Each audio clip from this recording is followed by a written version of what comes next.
Perfeito. Então, o tema da nossa aula hoje é tomografia de crânio, né? O que todo médico deve saber. Então, vejam que não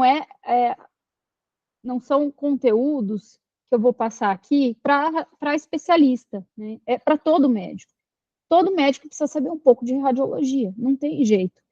Principalmente atualmente, porque a gente tem os métodos radiológicos fazendo muito parte do nosso raciocínio clínico.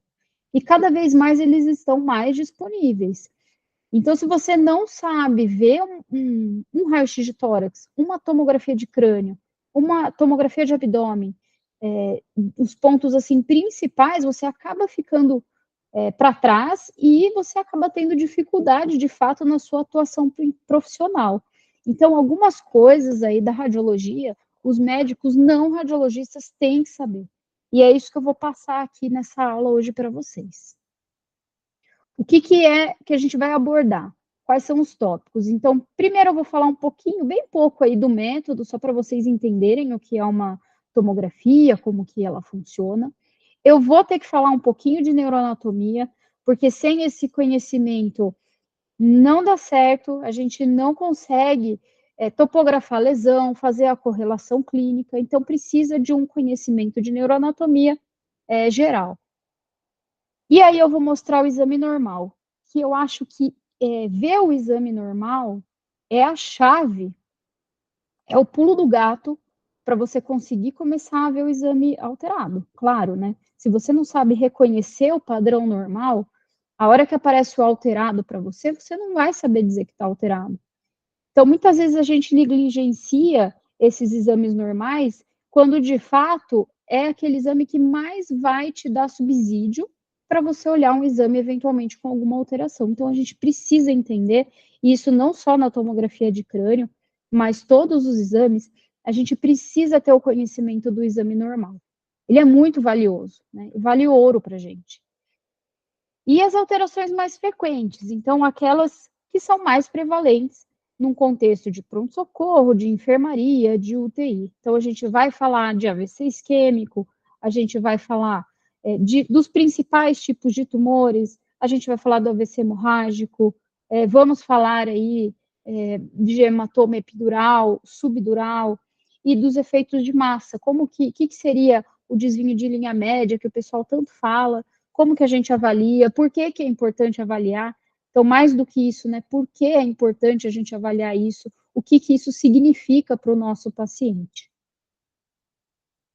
No final dessa aula, eu espero que você seja capaz de reconhecer o exame normal, lembrando, gente, que é necessária prática.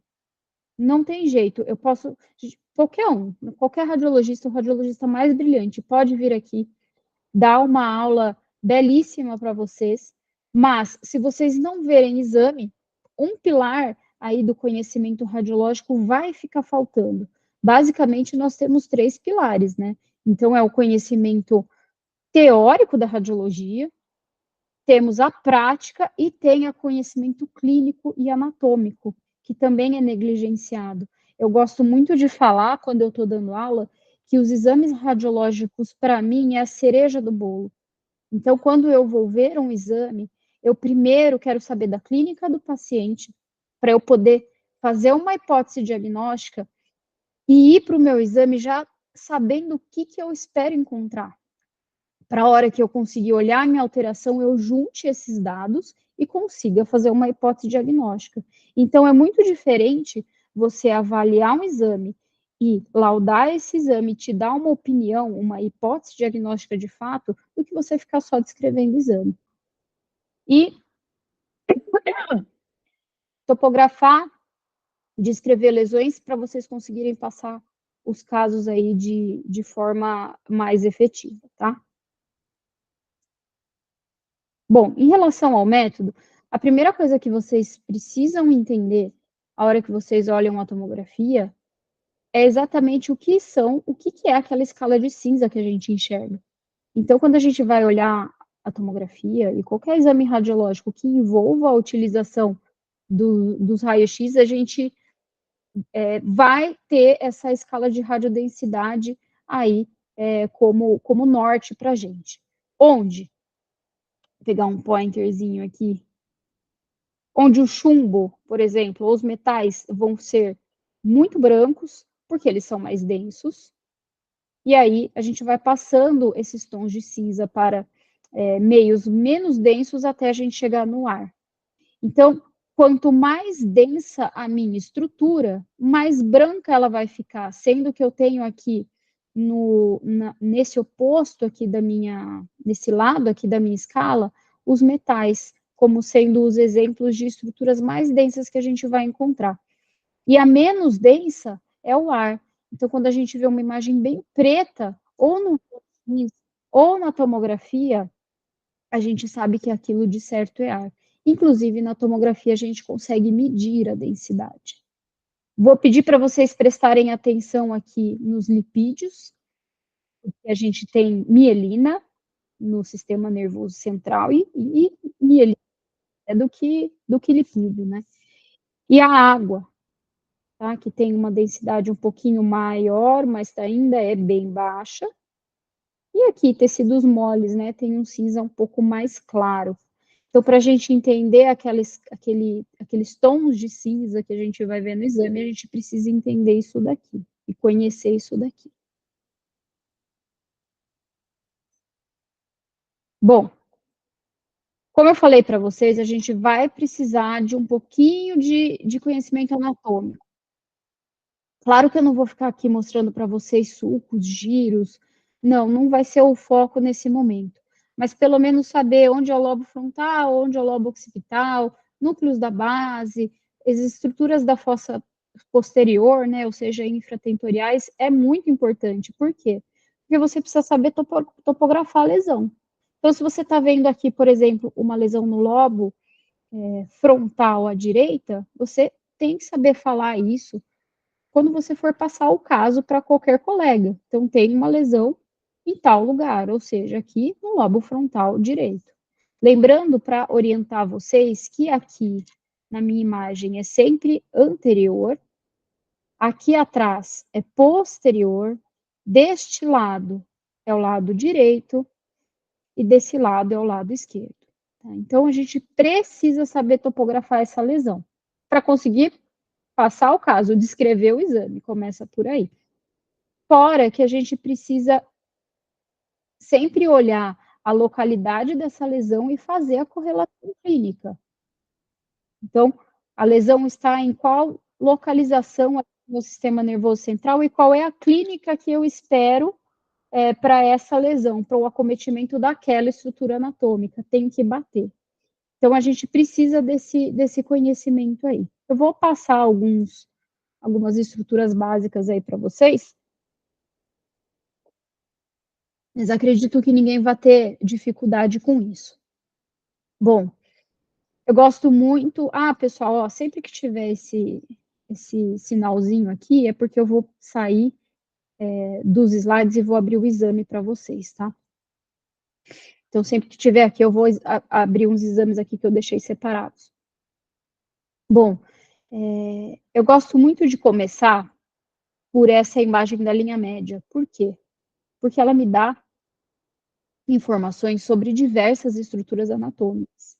Então, nessa linha média, o que eu consigo ver, relembrando, né? Então, o cerebelo, aqui é o bulbo, a ponte, mesencéfalo, a região aqui do diencéfalo, né? Então, o terceiro ventrículo, aqui o hipotálamo, aqui eu já vou ter, vai sair a haste hipofisária, o quiasma óptico. Aqui eu vou ter o meu corpo caloso, também extremamente importante, né? Ele vai ligar, aí são fibras de conexão entre um hemisfério cerebral e outro. Aqui eu tenho o terceiro ventrículo, aqui é o ventrículo lateral. Aqui é o forame de Monro, que vai ligar o ventrículo lateral ao terceiro. Esse fiozinho aqui é o meu aqueduto de Silvos. E aqui eu tenho o quarto ventrículo. E aqui os hemisférios cerebrais propriamente ditos. Na ressonância, é isso que eu vou conseguir ver, né? Então, mesencéfalo, ponte, bulbo, cerebelo, aqui é a placa quadrigeminal. Essas são as estruturas que ficam abaixo do tentório do cerebelo, que vai estar mais ou menos aqui, tá? Aqui é o meu corpo caloso, e aqui são os hemisférios cerebrais. Então, sempre que eu abro um exame, seja de tomografia, ressonância, eu gosto de botar nesse corte, porque ele vai me dar uma visão geral aí do que está acontecendo com aquele paciente.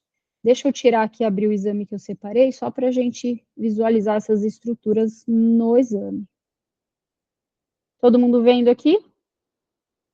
Tá aparecendo aí, Wander? Tá sim, professora. Perfeito. Então, essa daqui é uma ressonância de crânio. Eu vou mostrar na ressonância primeiro, porque é muito melhor de ver do que na tomografia, e aí a gente passa essa visão para a tomografia. Então, aqui, né, é aquilo que eu mostrei para vocês ali no slide. Eu vou ter o bulbo, a ponte, mesencéfalo, a região do cerebelo, a região do tentório, o corpo caloso, hemisférios cerebrais, região diencefálica aqui. Na tomografia, mesma coisa. Se vocês repararem, né, a resolução e a definição anatômica da tomografia é muito menor do que da ressonância, né, para a gente avaliar as estruturas anatômicas. Então, tá aí já uma diferença entre os dois métodos. Mas as estruturas são as mesmas, né, gente, não muda. Tenho a região do bulbo, da ponte, do mesencéfalo, a região do cerebelo. Aqui vai ser o meu tentório cerebelar, corpo caloso, ventrículo lateral e os hemisférios cerebrais propriamente ditos.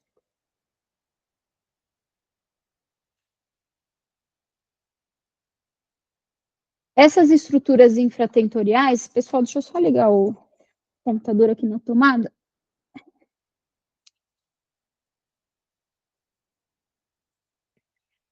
Prontinho.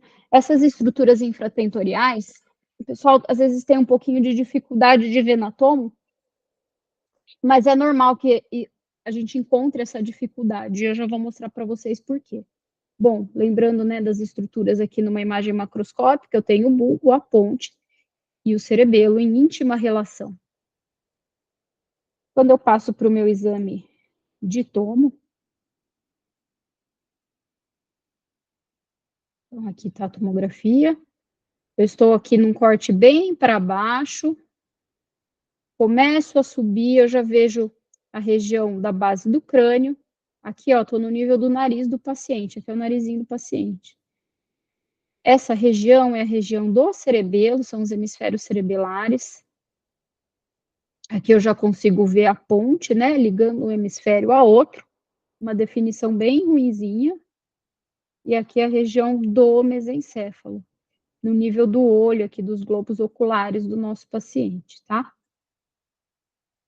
Então, indo para baixo novamente, região de cerebelo, região de ponte. Uma observação aqui é que a tomografia não é um método muito bom para ver a região da fossa posterior, por conta das estruturas ósseas que eu tenho em volta dela. Então, isso daqui acaba dando um pouco de artefato, né? Se vocês repararem, tem um brilho aqui, ó, esse traço aqui, existe um brilho aqui que não deveria estar, é tudo artefato. Então, lesões de fossa posterior na tomografia não são muito boas de ver. Então, nossa, eu estou procurando um AVC isquêmico de tronco. Poxa, pode ser que eu coma a bola, aí quando eu for tentar avaliar, porque às vezes a gente não consegue avaliar de forma adequada por conta dos artefatos. Tranquilo? Tudo certo, professora. Outra coisa importante é a gente avaliar os hemisférios cerebrais, né, propriamente ditos. Então, eu vou ter aqui, na região mais anterior, delimitado pelo meu sulco central, o lobo frontal. Ele vai estar na minha tomografia nessa região em roxinho aqui que eu estou indicando para vocês. Vejam que o meu lobo frontal, ele não coincide com a sutura coronal, tá? A sutura coronal fica mais ou menos aqui, e o lobo frontal vai lá para trás. Então, de fato, o osso frontal, ele não vai coincidir inteiramente com o lobo frontal. E aí, nos cortes mais acima, ele vai até aqui mais ou menos, que é a região do sulco central. Vou mostrar para vocês também na tomografia. Vou mostrar na ressonância que fica melhor. A primeira coisa que a gente faz quando a gente vai tentar identificar o lobo frontal é achar o sulco central. Existem alguns sinais que eu não vou ficar detalhando muito aqui hoje, tá? Mas basicamente a gente procura essa estrutura aqui, tá? Que é o sinal do ômega, que vai mostrar onde é que está o meu sulco o meu giro pós-central, que faz parte do lobo parietal. O que ele tiver na frente, o que tiver na frente aqui é o sulco central, tá? Do sulco central para frente, eu tenho o lobo frontal. Sulco central para trás, eu tenho o meu lobo parietal. Se vocês quiserem uma conversa posterior, a gente pode falar, né, desses sinais. Existem vários sinaizinhos aí que a gente tem para se basear para conseguir achar o sulco central e delimitar o lobo frontal do lobo parietal. Uma coisa aqui que tem bem bacana aqui para vocês é isso daqui, né? Isso daqui também é uma ressonância e se vocês repararem, eu tenho algumas cores aqui pintando o meu córtex, tá? Isso daqui é um algoritmo de inteligência artificial que ele faz a segmentação. Então, ele pinta para mim onde é que está o lobo frontal, lobo parietal, lobos temporais, porque isso daqui é um algoritmo de volumetria. Ele vai fazer o volume cerebral, principalmente para avaliar paciente com demência. Mas eu achei bacana de trazer para vocês, exatamente para vocês verem, né, a localização do lobo frontal. Vai estar pintado de verde. Então, se a gente for num corte lá em cima, a gente vai ver ele começando aqui. Aqui eu vou ter meu sulco central. Aqui, azulzinho, já é lobo parietal.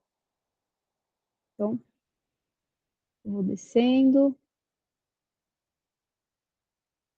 Já estou aqui no nível dos ventrículos laterais. E aqui a região mais basal aí do meu lobo frontal. Então, esse é são os lobos frontais, direito e esquerdo. Logo atrás, como eu mostrei para vocês, eu vou ter os lobos parietais. A gente divide ele em lóbulo parietal superior e inferior. Mas para vocês, conhecer onde fica o lobo parietal, eu acho que está de bom tamanho. Uma coisa que acontece é assim, por exemplo, se uma lesão estiver bem aqui na fronteira entre um e outro, eu não vejo problema de vocês topografarem falando, poxa, tá na região fronto-parietal direita. Não acho que isso vai ter problema na hora de interpretar, ou de passar caso, ou de tentar analisar aí o que está acontecendo com o paciente. Para nós que somos especialistas, geralmente a gente tenta colocar exatamente o giro, mas para vocês generalistas, tá de bom tamanho falar nessa região aí, né, fronto parietal, por exemplo. Os lobos temporais são esses lobos que ficam na região mais lateral do cérebro, tá? Então, eles estão aqui. E quando você vê o corte, é um corte um pouquinho mais inferior e lateral, tá? Vou mostrar ali na nossa ressonância para a gente ver essa correspondência. Vou subir lá em cima, ó. Então, frontais, parietais. Esses vermelhos aqui são os lobos temporais. O amarelinho aqui que ele está pintando para mim são os hipocampos, porque a gente faz essa volumetria do hipocampo, principalmente para avaliar paciente com suspeita de Alzheimer, tá? Então, aqui nessa região mais lateral, eu vou ter aí os meus lobos temporais. Aqui e aqui. Aqui são os globos oculares. Até lá embaixo. Por fim, tenho os lobos occipitais, são mais posteriores aqui, e mais mediais, e são menores, tá? Então, eles estão exatamente aqui em roxinho, pintadinho para vocês.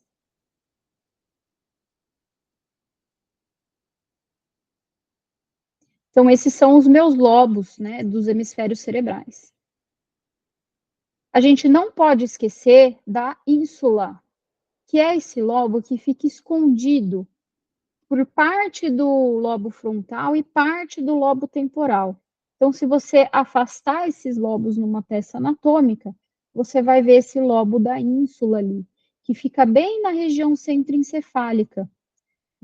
Ele nem está pintado aqui, coitado, mas se vocês verem, eu tenho uma estrutura cortical aqui, que está em íntima relação com o lobo frontal em verde e o lobo temporal em azul. Esse daqui são os giros insulares, são as ínsulas. Também fazem parte aí dos hemisférios cerebrais, muitas vezes esquecida. E já que eu estou nessa região central, a gente consegue também visualizar esse miolo aí, né, do meu cérebro, essa região centroencefálica, que é fonte aí de inúmeras patologias e inúmeras doenças, tá?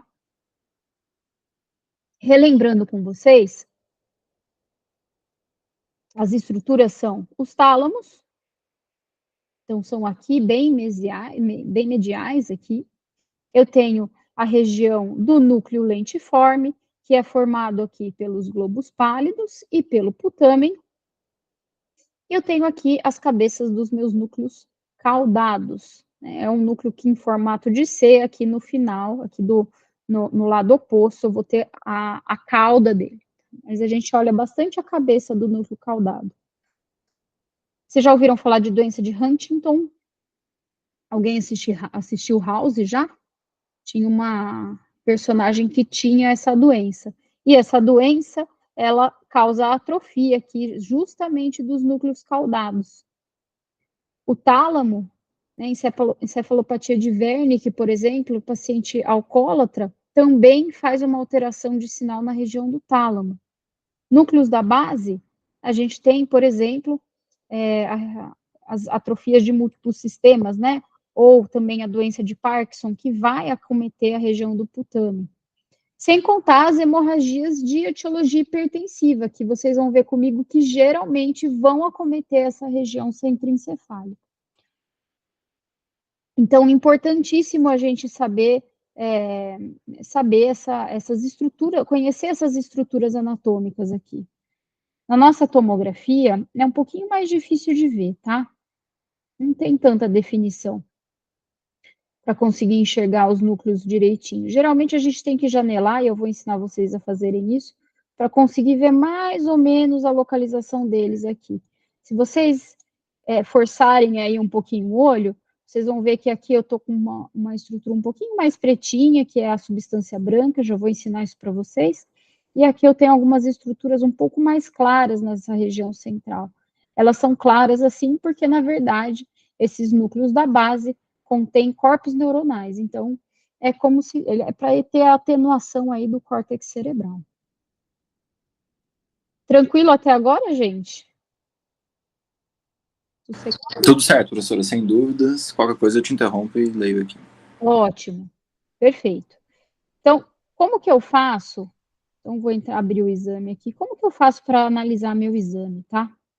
Então, se vocês olharem aqui a minha tela, e assim, uma dica que eu vou dar para vocês, guardem isso. Vocês sempre olhem o exame na tela ou da workstation lá do técnico. Se vocês descerem for fazer o exame e descerem lá e entrarem lá na salinha do técnico, ele tem uma baita de uma workstation lá. Então, ele consegue mostrar a imagem para vocês na tela desse jeito. Nunca avaliem o exame no papel, porque, primeiro, aqui, por exemplo, eu tenho 149 imagens. Quando a gente vai imprimir, a gente seleciona algumas imagens, então a gente não vai imprimir todas, então pode ser que você perca a lesão. Então, sempre tomar esse cuidado de olhar na tela.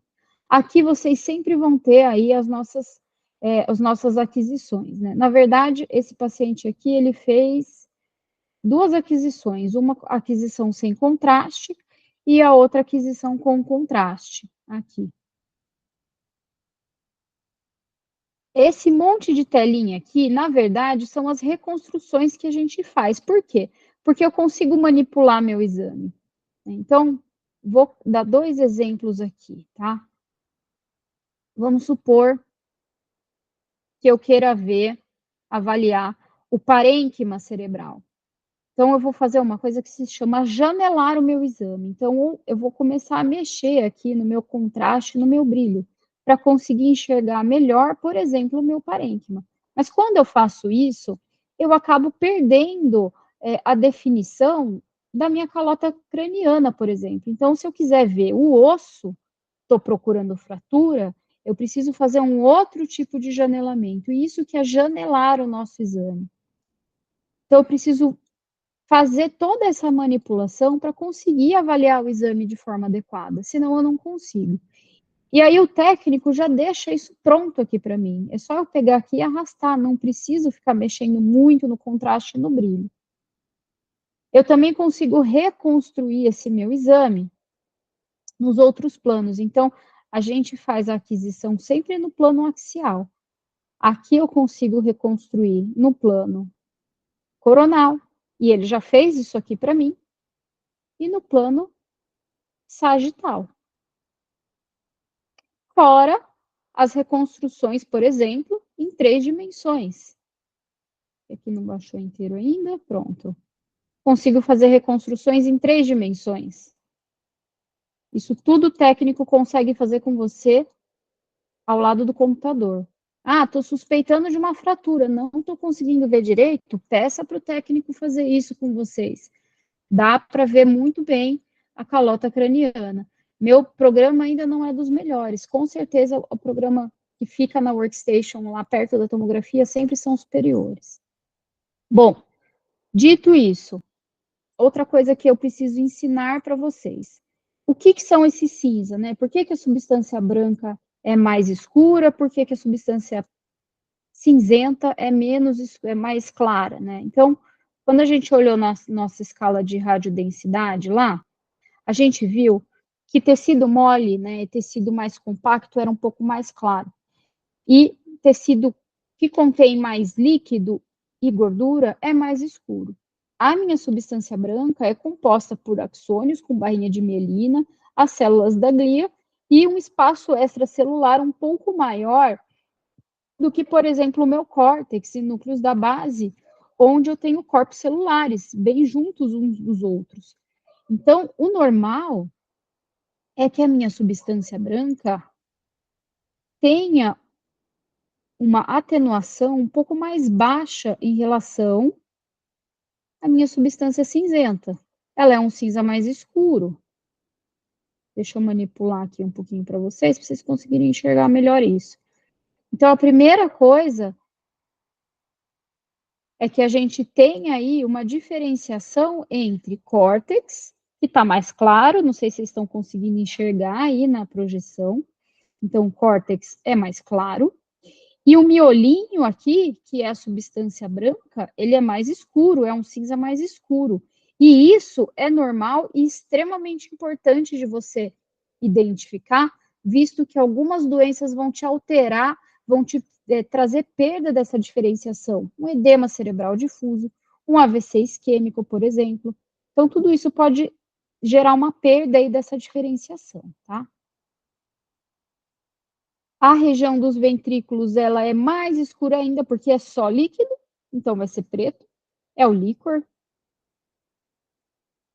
E atenção a essas 3 calcificações, eu gosto de chamar com meus alunos das 3 Marias, né, que são branquinhas aqui. São os plexos corioides dentro dos ventrículos e a glândula pineal, que também pode calcificar. Isso é esperado. E muitas vezes confundido com sangue. Ficou na dúvida? Se você janelar e deixar o seu exame uma janela bem fechada assim, se for sangue, ele vai quase que desaparecer ou sumir. Se for calcificação, ele vai ficar bem na densidade do osso, tá? Então é uma dica prática aí para vocês. Mas não é para confundir. Aqui é plexo coroide, não é sangue, e aqui é a glândula pineal. E aí eu começo a avaliação de fato do exame, tá? Conhecendo aí essas densidades e esses pontos anatômicos. A primeira coisa que é interessante de fazer, sempre na janela de parênquima, olhar partes moles, principalmente se esse paciente é vítima de trauma, para você ver se tem alguma região que tem alguma densificação, Se tiver, por exemplo, se ele teve uma contusão aqui, essa região aqui pode ficar um pouquinho mais branquinha por conta dessa densificação aí de etiologia traumática. Então, sempre olhar, gosto de olhar de fora para dentro, né? Então, olha a pele e tal, olha o subcutâneo para ver se não tem nenhuma lesão, que é musculatura, tá? De cima até lá embaixo. O segundo passo que eu gosto de fazer, de tomar, é olhar as estruturas ósseas. O que é normal? A gente vê a medular óssea e a cortical óssea. Se você for correndo o seu exame, você pode buscar as fraturas aí, e aí mais para frente eu posso ensinar, dar uma aula só disso, de tentar diferenciar fratura de sutura, por exemplo, que pode confundir. Mas isso daí é conversa para outro momento. Sempre olhar a calota craniana, principalmente em contexto de trauma, para ver se não tem fratura e, eventualmente, até alguma lesão, alguma outra lesão, do tipo um implante neoplásico. Às vezes a gente tem lesão de calota craniana por implante secundário, enfim, então sempre é importante olhar. A próxima coisa, o próximo passo é olhar, de fato, o parênquima, né? Então, identificar essas 3 densidades que eu falei para vocês. Então, sempre lembrar que vocês precisam identificar 3 densidades na tomografia de crânio de vocês. A densidade do líquor, a densidade da substância branca e a densidade aqui do córtex cerebral. Esse é o passo a passo, né? O próximo passo é você procurar aí alguma alteração. Então, procurar sangramento, que eu já vou mostrar para vocês como que é. Ver se não tem nenhuma área branca, vocês vão ver que o sangue é branco na minha tomografia. Procurar alguma lesão expansiva, um tumor, alguma coisa desse tipo. E verificar se não tem nenhum tipo de efeito de massa. Ok? Então, quando a gente segue esse passo a passo, a gente sistematiza a avaliação do exame e tudo fica muito mais fácil, porque a gente acaba não perdendo lesão e a gente se orienta. A gente não fica perdido ali naquele exame sem saber para onde olhar. Sempre fazer isso, né? Então, olhar lá partes moles, a calota craniana, procura a lesão ali na calota, identifica as 3 densidades, vê se tem uma diferenciação preservada da substância branca com a cinzenta, olha os ventrículos, e aí você procura principalmente sangramento e massa. É um passo a passo básico aí para vocês iniciarem na interpretação da tomografia de crânio. Cuidado também, além daquelas calcificações que eu falei para vocês, a gente pode ter calcificação de núcleos da base. Então, o idoso, e aí a partir de 40 anos de idade até, a gente pode ter calcificação ali na região dos globos pálidos. Por isso que é importante você identificar a estrutura anatômica e conhecer a estrutura anatômica. Mas toma cuidado, porque nem sempre é normal. Se você tem calcificação, por exemplo, na cabeça do núcleo caudado, no putame, isso daí já não é normal. Ou calcificação de núcleos da base em menor de 40 anos, também é para acender uma bandeira vermelha. Doença de Farr, por exemplo, vai lá e calcifica tálamo, calcifica a cabeça de núcleo caudado, calcifica núcleo denteado de cerebelo, e isso não é normal. Então, qual que é a regra para vocês lembrarem? Indivíduos idosos, então acima de 40 anos aí, e globos pálidos. Saiu disso daí, tem que suspeitar de alguma calcificação patológica. É isso aqui que eu espero, tá? Então, aqui, por exemplo, um paciente de 70 anos, coloquei aqui o esquema para vocês relembrarem. Eu tenho a região do globo pálido bem aqui no meio. Então, essa calcificação é esperada, tá?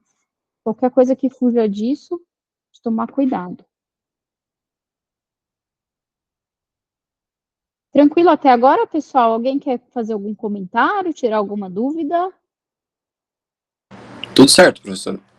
Tranquilo? Ótimo.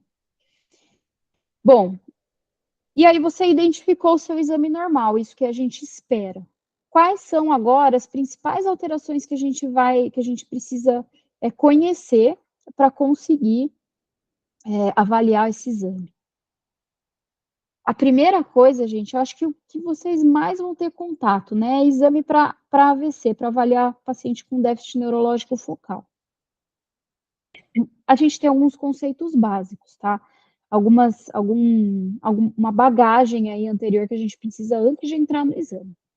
Primeiro, vocês precisam ter em mente que a hipodensidade, que é a alteração esperada aí no nosso parênquima, ela demora para aparecer. Então, não é no paciente que está com 2 horas de evolução do AVC que vocês vão conseguir ver. Não vai conseguir ver. A sensibilidade, a partir aí de 6 horas, começa a ficar mais significativa, em torno de 60% a 70%.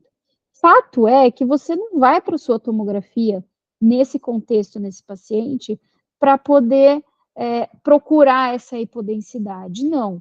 Você vai fazer esse exame para você poder tratar o seu paciente. Ou seja, o que seria o tratar? Para você poder fazer a trombólise, a trombectomia mecânica, em pacientes que não têm nenhuma contraindicação clínica. Então, você vai para a sua tomografia com uma ideia na cabeça. Eu preciso achar contraindicação. Se não tiver, se o seu exame tiver normal, ok. Pode ser que o AVC ainda não tenha aparecido, mas o objetivo não é, de fato, você achar essa hipodensidade. Mais para frente, sim. Mais tarde na evolução. Mas no contexto ali do atendimento do paciente, não. Existem, sim, alguns sinais precoces que a gente pode identificar, mas eles são famosinhos até, mas eles não têm uma sensibilidade muito boa. A gente precisa lembrar que, via de regra, lembrem, olha o que eu estou falando, via de regra, tá? Então, respeita território vascular e a maioria vai acometer córtex. Quando você está descendo com o seu paciente para fazer a tomografia, você tem que ir com 2 coisas ou 3 coisas na cabeça para procurar. O que eu vou procurar? Eu preciso achar hemorragia, eu preciso achar um AVC muito grande, porque isso contraindica, e essas são as diretrizes da American Heart Association de 2019. Eu acho que está para sair uma mais nova, porque estão saindo muitos estudos para tentar modificar algumas coisas e colocar esses pacientes, alguns pacientes que antes estavam exclusos do protocolo de tratamento para dentro do protocolo. Mas, enfim, até o momento é isso que a gente tem, tá? A gente precisa excluir a hemorragia, a gente precisa excluir um infarto muito grande, porque aí o core isquêmico é grande demais e a penumbra pequena demais, então a sua chance de sangrar, visto o parênquima, digamos assim, salvável, o seu risco-benefício não vale a pena. Então, AVC muito grande não é bom de trombolizar, muita chance de sangrar. A diretriz não traz exatamente esse valor de aspects, eu já vou mostrar para vocês o que é esse aspects, tá? Mas a gente acaba usando essa pontuação menor do que 7 como contraindicação, off-label, aí só para a gente não ter uma coisa muito subjetiva. E a gente pode achar aí sinais incipientes de isquemia que, na verdade, vão só corroborar aí para o seu diagnóstico. E não esquecer de ver se não tem nenhum diagnóstico diferencial. Bom, vou começar pelos sinais precoces e aí eu falo das contraindicações, das hemorragias, enfim. Acho que grande parte de vocês já devem ter ouvido falar desse sinal, que é da artéria cerebral média hiperdensa. O que é essa artéria cerebral média hiperdensa? Na verdade, é a sua artéria cerebral média aqui, você identifica ela mais branquinha do que o normal. O normal é ela não se destacar assim do parênquima. Isso daqui é um vaso, ó. Isso aqui é a atenuação normal de um vaso. Isso daqui, branquinho, não é. Sinal da corda, né, que o pessoal também fala. Isso daqui significa que eu tenho trombo dentro da artéria cerebral média. Mas vejam, gente, não tem uma sensibilidade muito boa. Então, na maioria dos pacientes, isso não vai ter isso, tá? Aparece aí uns 90 minutos após o início do sintoma. Outra coisa é o sinal do apagamento da ínsula. Então, o normal é a gente ter uma diferenciação entre o córtex insular e a substância branca. Por que a gente costuma ter isso como sinal precoce? A cerebral média, ela emite alguns ramos perfurantes que vão entrar ali pela região centroencefálica. São ramos que quase não tem colateral. Então, quando você tem um AVC de cerebral média, o primeiro lugar que costuma sofrer é a região da ínsula. Então, em geral, a alteração de parênquima e hipodensidade costuma ser mais precoce nessa região do que nos outros lobos, né? Então, é bacana você sempre olhar para essa região da ínsula quando você suspeita do AVC. Mas tem que ser cerebral média, né? E, aliás, é o mais comum. O AVC mais comum, o território mais comum é o da cerebral média por questões anatômicas. Tá aqui, né? Então, eu sei que vocês estão falando para mim, poxa, mas eu não estou conseguindo ver. De fato, é difícil de ver. Não vai, sim, é um sinal que vai corroborar o seu diagnóstico, mas se você não conseguir vê-lo, não é algo que vai alterar a sua conduta, entendeu? Diferente disso. Isso daqui é uma coisa que salta aos olhos. Então, você está olhando aqui suas 3 densidades, opa, isso daqui não está dentro das 3 densidades, isso aqui é branco. E não é calcificação, ó, isso aqui é calcificação de plexo corióide, está dentro do ventrículo. Isso aqui não. Isso aqui é sangue. Gente, identificou essa imagem hiperatenuante, essa bola branca na cabeça, no cérebro, esquece. Você já tem uma contraindicação para a sua terapia de reperfusão. Então, isso aí você tem que procurar. Por isso que eu falo para vocês que não é tão difícil assim vocês avaliarem esse exame. Porque quando vocês vão para tomo do AVC, nesse contexto, vocês vão procurar isso daqui. Né? Não dá para ficar na dúvida disso daqui. Tá? É bem branco mesmo. Essas são as hemorragias. A próxima coisa é você excluir que esse paciente tenha um AVC muito grande, uma área de hipoatenuação muito grande. Então, aqui, por exemplo, eu tenho uma área de atenuação bem grande. Pegou aí mais de 1/3 do território da cerebral média. E a regra do 1/3 também é válida. Se pegar mais de 1/3 do território, também é uma hipoatenuação muito extensa. Outra forma que a gente tem de fazer isso é calcular o aspects. O cálculo do aspects é feito da seguinte forma. Então, a gente pega 2 níveis de corte, o corte dos núcleos da base e um corte um pouquinho acima na região da coroa radiada. A coroa radiada são as fibras contíguas com a cápsula externa, as fibras de substância branca, tá? Então, fica um pouquinho acima da cápsula externa, mas ainda fica no nível aqui de ventrículo lateral. Então, ainda tenho que ver um pouquinho de ventrículo lateral.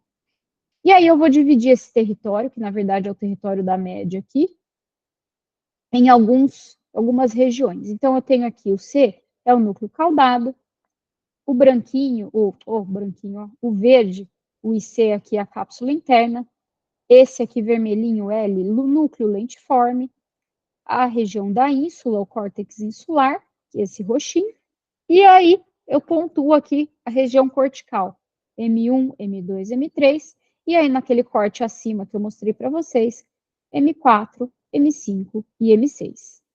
Conforme essa hipoatenuação for acometendo essas regiões, eu vou tirando um ponto para cada região. Por exemplo, esse paciente aqui, ó, ele tem hipoatenuação no núcleo caudado, na cabeça do núcleo caudado, já tirou, passou para aspects 9, ele começa com 10, tá? Acometeu a cápsula interna, já passou por um aspects de 8. Acometeu o núcleo lentiforme, passou para 7. Nem preciso continuar, né? Porque acometeu ínsula, acometeu todos esses, M1, M2, M3. Então, é assim que a gente faz o cálculo do aspects, tá? Outra coisa que vocês precisam tomar cuidado, além de sangramento e hipoatenuação, é lembrar que nem todo déficit neurológico é causado por um AVC. E nem toda hipoatenuação é um AVC. Em geral, como que a gente faz para diferenciar isso? Em geral, o AVC acomete o córtex. Então, os AVCs lobares maiores, eles fazem acometimento de córtex por conta da fisiopatologia da doença. Eu gosto muito de fazer correlação com a fisiopatologia, mas não vou conseguir fazer isso daqui porque senão a aula vai ficar muito extensa. Mas em um segundo momento, se vocês quiserem, a gente conversa sobre isso. Então, acomete córtex, geralmente, tem que pegar o corpo neuronal e respeita um território vascular. O que é o território vascular? O território vascular é isso daqui. As 3 principais artérias que fazem a irrigação aí dos meus hemisférios cerebrais são as artérias cerebrais média, que irriga essa região amarela aqui, tá? A artéria cerebral anterior e a posterior. Anterior sendo essa vermelhinha aqui é um corte mais superior, e a posterior, o verdinho. Em geral, olha como respeita, né? Então, ela faz exatamente o desenho do território vascular. E aí?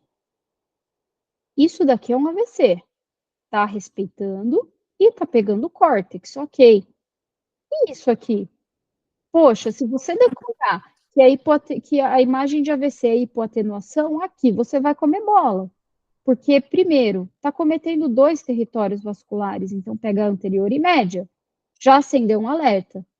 Pegou córtex? Não, córtex está preservado. Isso daqui é uma imagem que vocês precisam ter na cabeça, que é esse edema vasogênico que tem esse aspecto digitiforme. Gente, está acompanhando esse paciente e identificou isso? O AVC, a imagem do AVC, a tomografia para o AVC, a gente faz sem contraste. Porque se você tiver alguma coisa, algum tumor contrastando ali, ele vai ficar branco, vai te confundir na hora de ver sangramento. Então, é sem. Tá lá com o técnico e fez o exame e viu isso, olha, acho que isso não é um AVC, tá? É digitiforme. O que eu vou pedir para o técnico? Injeta o contraste, porque aí, eventualmente, vai aparecer uma lesão. Aqui, por exemplo, apareceu uma metástase. E aí, não é para você, obviamente, trombolizar esse paciente. Então, é a outra coisa que você precisa tomar cuidado na hora que você vai avaliar o seu exame nesse contexto do AVC, tá? Ô, Aline, essa região de hipotenuação que você está mostrando pra gente, por exemplo, no AVCI, não edema nem tanto, mas é diferente da região de umbra, né? De Ou penumbra, de penumbra, é. a região de hipoatenuação, ela corresponde já ao core isquêmico. Ao core. E a penumbra é uma parte também hipotenuada, só que em volta do core? Isso, então, quando você tem um AVC, você tem a região central de core isquêmico, uma região, então, geralmente, aqueles são neurônios que não têm mais viabilidade, porque o fluxo sanguíneo está muito reduzido, então já morreu. Uhum. A área adjacente ao core isquêmico é a região de penumbra, onde eu tenho uma redução do fluxo sanguíneo cerebral, mas ela não é tão intensa quanto o core. São neurônios que eles estão viáveis ainda, porém em risco de sofrer, né, de morrer. Então, a região de penumbra é quem você quer salvar. Quando a gente vai avaliar se vale a pena submeter o paciente à terapia de reperfusão, a gente avalia exatamente isso, a relação entre o core e a penumbra. E aí a gente tem ainda uma área mais periférica ainda de oligoemia, que eu tenho redução do fluxo sanguíneo cerebral, mas ainda não mas não são neurônios que estão em risco, entendeu? Tem uma redução, mas ela não é tão intensa. Geralmente o core reduz para 10, né, de fluxo, a região da penumbra para 20 e para cima, né, a região de oligoemia de 60 a 80, mais ou menos, tá? Entendi, tá bom. Aqui, né, também uma imagem bem clássica de AVC, a gente tem a cerebral média hiperdensa, branquinha aqui, parece uma cordinha, e eu tenho uma região de hipoatenuação, né? Outra coisa que é bom vocês repararem é os sulcos, que eles ficam apagados. Por quê? Porque você tem um inchaço, um edema, um efeito tumefativo. Aqui eu vejo a fissura silviana bem preservada, aqui não, tá tudo apagado, ó. Começa a apagar os sulcos, né? Então fica mais pretinho e apaga o sulco. Ok, gente, de AVC? Tudo certo, Aline. AVC hemorrágico agora, então. Então, o que a gente vai procurar? Hematoma intraparenquimatoso. É uma coleção hiperdensa, branca. Tem que fazer sem contraste, porque se você colocar contraste e tiver um tumor, por exemplo, ele vai pintar ali com contraste, vai ficar branco e você não vai saber diferenciar, tá? A imagem é essa. É bem tranquilo de ver um AVC hemorrágico, não há dúvida. Então, você vai olhar seu exame, viu uma coleção assim no parênquima branca espontaneamente, o que é o espontaneamente? Aqui eu não injetei contraste para ela ficar branca, ela é branca por si só. Hiperatenuante ou hiperdensa. Isso daqui é um AVC hemorrágico. Isso daqui também, né? Então, eu tenho vários graus de AVC hemorrágico. Geralmente, os hipertensivos, eles ocorrem na região centroencefálica, por conta de ruptura de aneurismas de Charcot-Bouchard, que são aneurismas daquelas artérias penetrantes que eu contei para vocês, ramos da cerebral média. Então, em geral, os sangramentos de etiologia hipertensiva são mais centroencefálicos. Por que eu estou falando isso? Existe outra doença que também cursa com AVC hemorrágico, que se chama angiopatia amiloide. É uma doença onde a gente tem deposição de proteína amiloide dentro dos vasos. É diferente do Alzheimer, onde a gente tem deposição de beta-amiloide no parênquima, aqui é no vaso, tá? E pode cursar com sangramentos lobares dessa forma. Em geral, esses lobares são por conta de angiopatia amiloide. Eu vou passar para as hemorragias extraaxiais, né, que a gente encontra no trauma.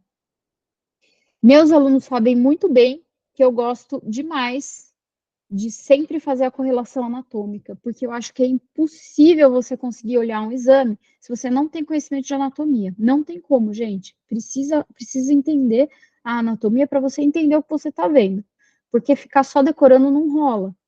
Tá? Então, sempre correlacionar com a anatomia. Então, se a gente quer falar, por exemplo, de hematoma subdural, hematoma epidural, a gente precisa desse conhecimento aqui, não tem jeito. Então, a gente tem aqui a calota craniana e a gente tem os revestimentos meníngeos.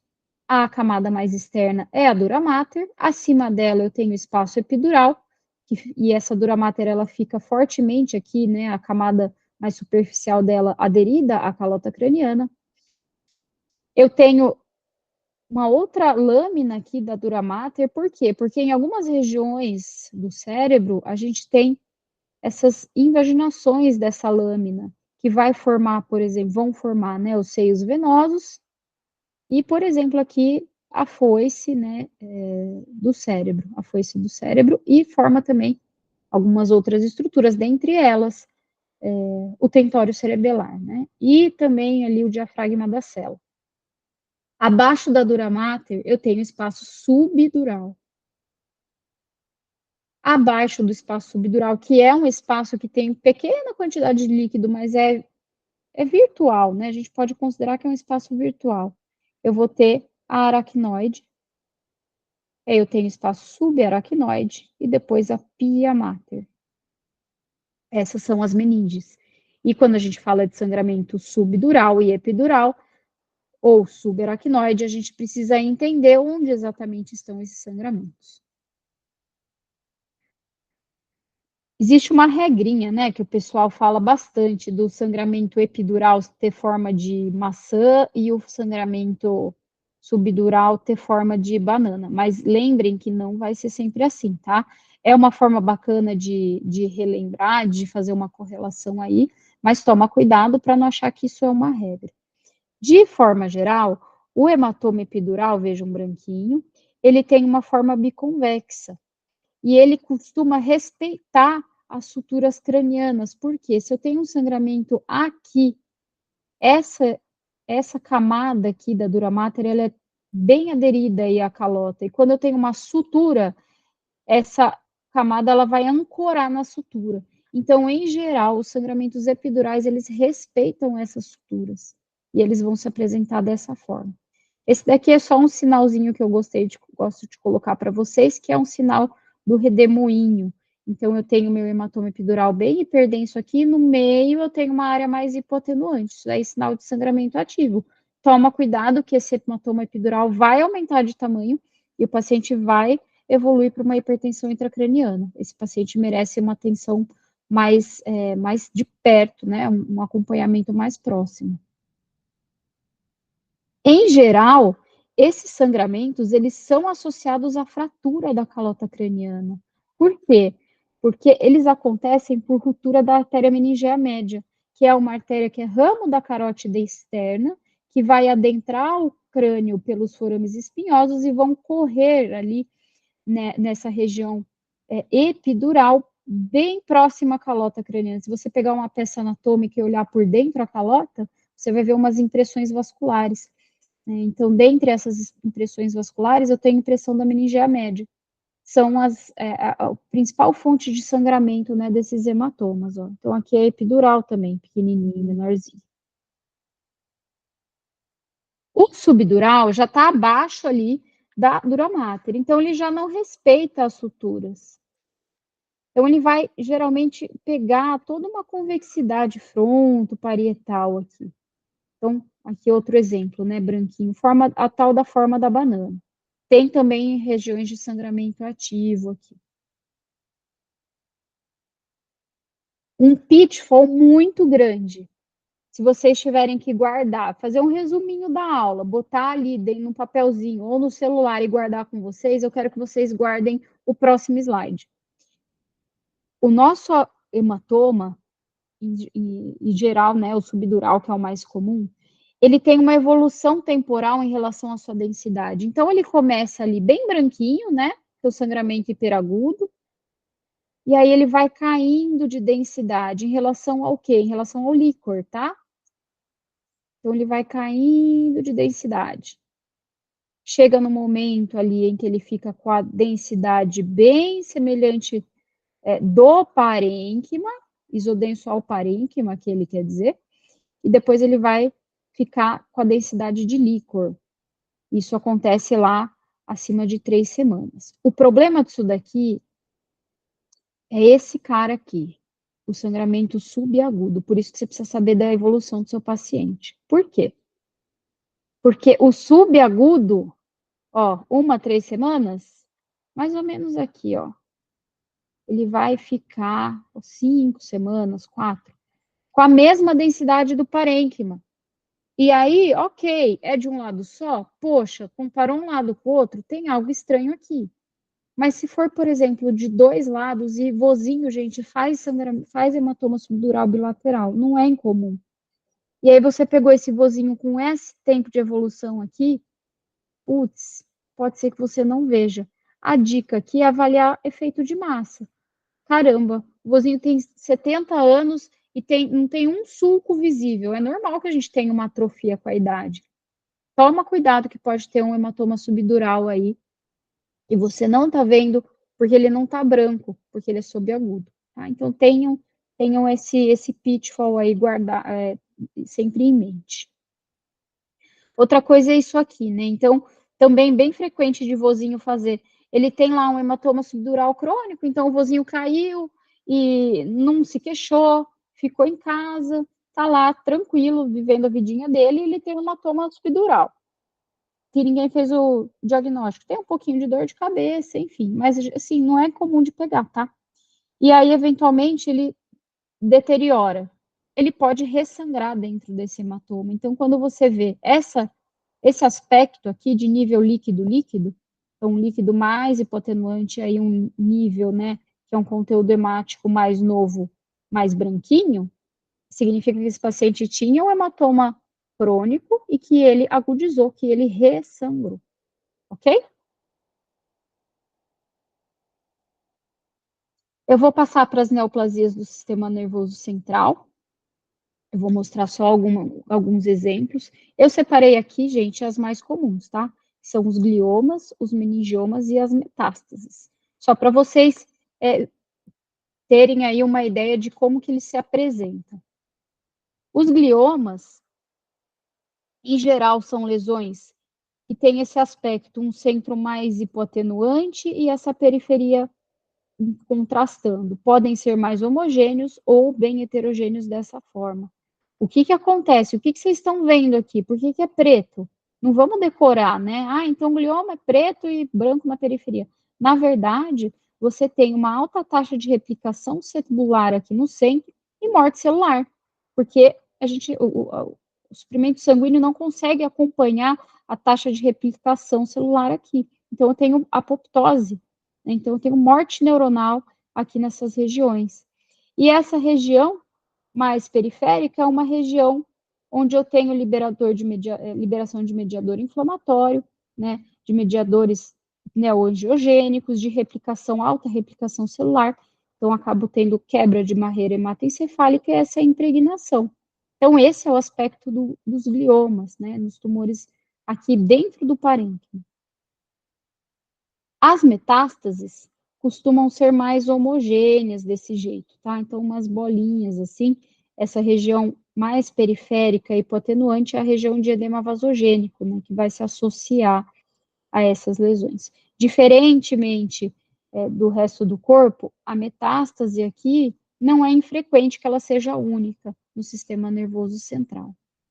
Precisa de contraste, né, gente? Ó, esse aqui sem contraste, a gente acaba vendo só aquela imagem que eu ensinei para vocês, digitiforme de edema vasogênico.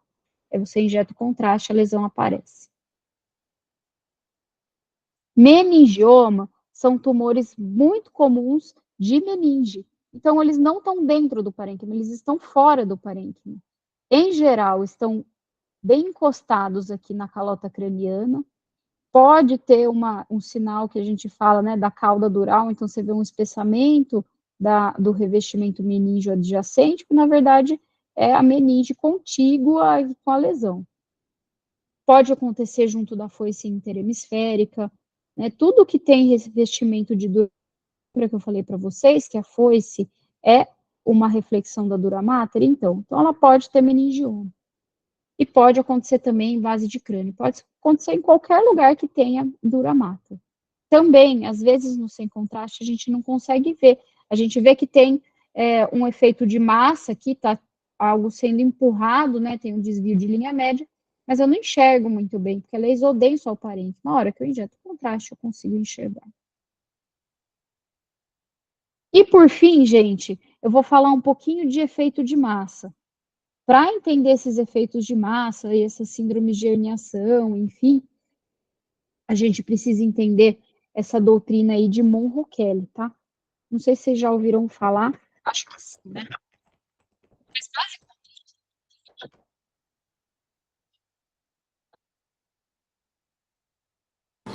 Aline, o seu áudio ficou ruim e desligou, viu?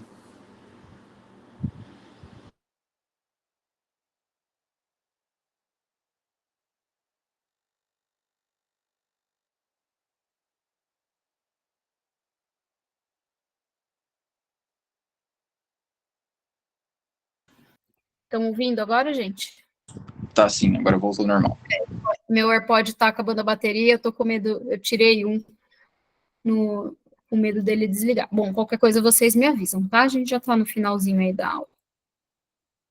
Então, para a gente entender essas síndromes de herniação, a gente precisa entender essa doutrina. Por quê?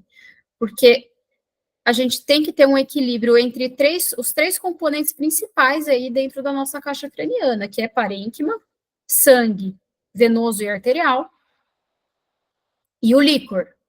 Quando eu tenho um aumento de um desses componentes, os outros dois têm que compensar, reduzindo seu volume. E a gente tem uma ordem de compensação. Primeiro, a gente tem redução de volume do líquor. Então, o volume do líquor reduz. É muito mais fácil reduzir a amplitude do ventrículo do que tirar o parênquima cerebral do lugar. Então, primeira coisa que reduz é o líquor. Segunda coisa que reduz é o sangue. Qual? O primeiro venoso e depois o arterial. Não é que reduz o arterial, mas quando você aumenta a pressão intracraniana, a gente tem uma dificuldade do sangue arterial chegar. Por isso que pacientes com quadro de hipertensão intracraniana tendem a estar hipertensos. É um mecanismo de proteção para evitar que eles façam hipofluxo. E aí um dos sinais aí de hipertensão intracraniana é que o paciente faz rebaixamento de nível de consciência. Nisso você já está sabendo que a gente já está nesse segundo nível de mecanismo compensatório, onde eu não consigo mais enviar, né, o volume adequado de sangue arterial para dentro do crânio. E aí, o próximo passo, se você continuar aumentando essa pressão intracraniana, é você começar a herniar parênquima. E aí é o problema. Por que eu estou falando isso? A gente avalia, né? Então, nossa, muito. O pessoal vai ver exame de imagem, ver sangramento. Ah, tem desvio da linha média. Ok, tranquilo fazer isso. Você vai fazer dessa forma, ó. Você vai vir aqui no seu exame. Estão vendo aqui esse branquinho, essa linhazinha branca? Essa é a minha foice interhemisférica. Vocês vão se basear nela, tá? Vem aqui no nível, aqui é o septo pelúcido, né, entre os dois ventrículos laterais. Vocês vão pegar a inserção aqui da foice de um lado ao outro e vão ver se o septo pelúcido está desalinhado em relação a esse plano. Ok, fácil de fazer. Esse aqui claramente tem um desvio de linha média. Está bem desviado, ó, tracei aquele plano, desviou. Tá bom, beleza, mas qual que é o problema disso? Não basta você só falar e, tem desvio de linha média, ok, mas por que eu estou preocupado? Por conta do seguinte, isso daqui é uma imagem coronal e eu já vou abrir o exame corrido para vocês. Essa é a região da foice. Eu tenho 2 giros aqui, né, os giros do cíngulo e a foice. Essas pretinhas aqui, ó, tá errado a seta aqui. São as artérias pericalosas, que são ramos da artéria cerebral anterior.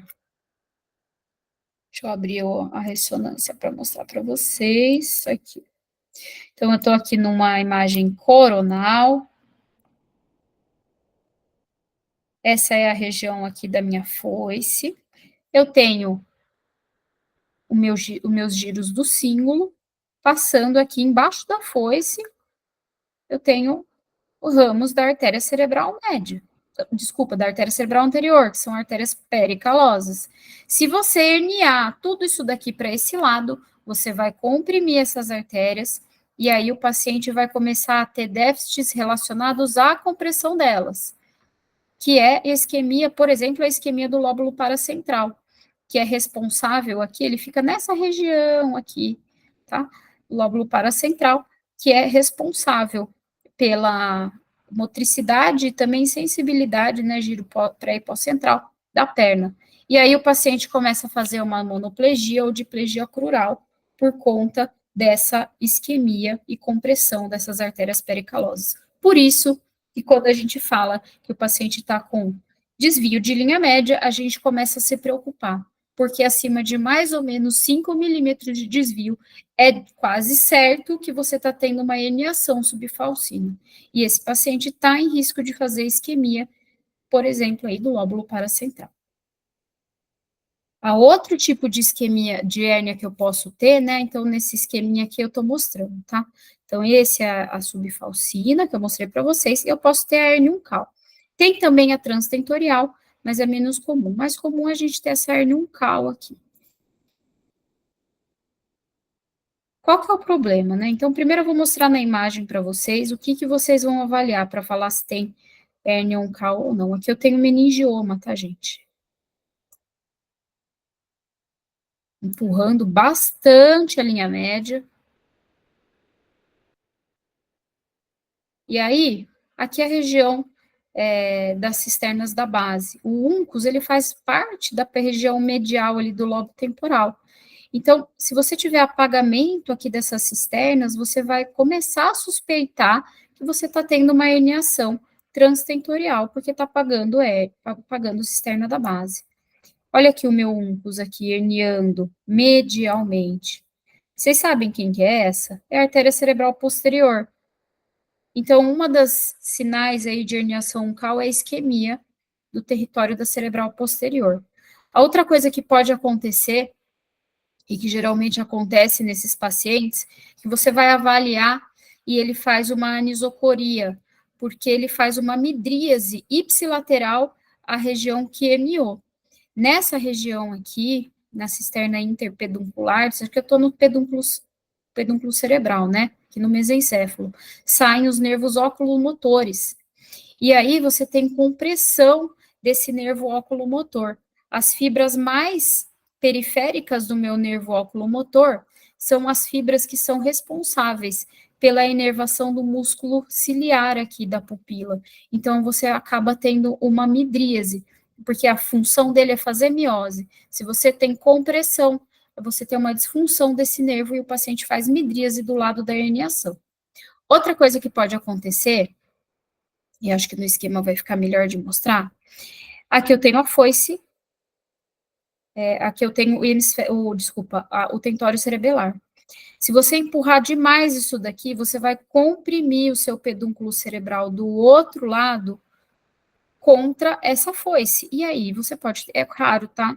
Mas você pode ter uma secção ali do tracto córtico espinhal. E aí o paciente faz uma hemiplegia. Ipsilateral a lesão. Por quê? Porque se você, por exemplo, aqui nesse caso, vamos pensar, tem essa lesão aqui. Então, eu tenho essa lesão do lado esquerdo, eu vou lá para baixo, começo a herniar, e aí eu vou comprimir o pedúnculo direito contra o meu tentório, só que esse trato cruza lá no nível da decussação das pirâmides. Então, a minha hemiplegia vai ser do lado esquerdo, apesar da lesão ser do lado esquerdo. A gente sempre espera, né? Poxa, se eu tenho uma lesão aqui, eu vou esperar um déficit contralateral. Mas nesse caso, vai acontecer dessa forma por conta desse mecanismo. Isso daqui é hérnia uncal. Lembrar, tá vendo seu paciente? Fez midríase, fez midríase, fez hemiplegia, fez sinais de AVC de cerebral posterior. Toma cuidado com esse paciente tá herniando uncus, muito provavelmente. Herniação tonsilar, infelizmente, eu não consegui imagem para vocês, mas já é o fim né, gente? Não tem mais para onde herniar, vai herniar pelo forame magno. E aí vai começar a causar sintomas de compressão de tronco. Então, distúrbios respiratórios, alteração de função cardiovascular, pode fazer hipertensão, pode fazer bradicardia, vai reduzir demais o nível da consciência. Então, um paciente extremamente grave. Certo? Eu vou abrir um exame aqui, aquele exame, e vou fazer um laudo aqui ao vivo para vocês verem como que eu laudo, tá bom? É um exame normal, mas só para a gente ter um pouquinho de prática aí. Para matar um pouquinho a curiosidade de vocês. Então, vou laudar esse exame aqui. Vou fazer como se eu tivesse aí na minha rotina. Então, a gente tem aqui sempre tem um programa aqui de fazer laudo, onde eu tenho aqui os meus templates, todos as minhas máscaras, né? Então, eu venho aqui, vou escolher ali uma tomo com contraste, tomografia de crânio, com contraste. Aí eu vou fazer toda aquela análise, né? Primeira coisa que eu faço, gente, é sempre olhar isso, é exatamente o jeito que eu falei para vocês. Vou olhar as partes moles, então, nada alterado, o paciente aqui tem 44 anos. Não vou falar a queixa, porque se eu tivesse que colocar a queixa, eu vou ter que abrir aqui o prontuário e não posso divulgar a informação do paciente, obviamente. Mas olho bastante aqui a região de base de crânio, gosto muito de olhar os seios paranasais também. Queixa de cefaleia, eu vejo se não tem uma sinusopatia aqui, por exemplo, né? Então, seios maxilares, seio esfenoidal, frontal, e olho a calota craniana como um todo. Esse aqui, normal. Depois eu venho aqui no meu parênquima e vejo, né, procuro as minhas densidades no supratentorial, então começo lá em cima, começo vendo se não vejo nenhuma massa, nenhuma alteração aqui, nenhuma perda de diferenciação córtico-subcortical, vou descendo. Vejo meus ventrículos, se não tem nenhuma assimetria muito acentuada, vejo se a linha média está centrada aqui, região de núcleos da base, se não tenho nenhuma lesão. Aqui eu já estou começando a vir mais para baixo, região da pineal calcificada, tudo certo, isso é normal, plexos corioides. Já estou começando a chegar na região do mesencéfalo aqui. Então, mesencéfalo, esse buraquinho pequenininho aqui é o aqueduto mesencefálico. Já estou na fossa posterior, já começo com meus artefatos, ó. Isso aqui atrapalha demais. Ponte, hemisférios cerebelares, tudo preservado. Não vejo efeito de massa, não vejo sangramento, e as minhas 3 densidades estão preservadas. minha máscara está pronta aqui, né? Então, descrevo aqui a minha calota craniana, o parênquima, a linha média, meu sistema ventricular, calcificações patológicas e a região, né, do infratentorial, né? Então, cisterna da base, e aí, hemisfério cerebelar, tronco cerebral, quarto ventrículo, tá aqui, ó. Esse aqui é o meu quarto ventrículo. E é isso, é assim que eu faço